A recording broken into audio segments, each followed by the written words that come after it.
જી sir, કઈ રીતના આરોપીઓને ભેગા કરવામાં આવ્યા હતા, શું કાર્યવાહી? આજ રોજ પોલીસ કમિશનર સાહેબની સૂચના હેઠળ આજે ઝોન 6ના ટોટલ 8 પોલીસ સ્ટેશનના 73 આરોપીઓ જે મિલકત સંબંધી ગુનામાં આવ્યા હતા અને જામીન પર છૂટ્યા હતા તેવા 73 આરોપીઓને આજે ભેસ્તાન પોલીસ સ્ટેશન ખાતે એકઠા કરવામાં આવ્યા હતા।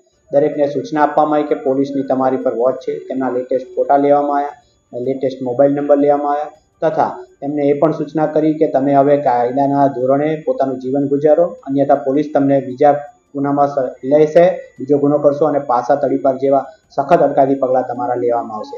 આમાં આ રીતે દરેકને સમજ કરવામાં આવી। સર, બધા ગુનેગારો કયા કયા પ્રકારના ગુનાઓ કર્યા હતા અને કઈ રીતના રીઢા હતા?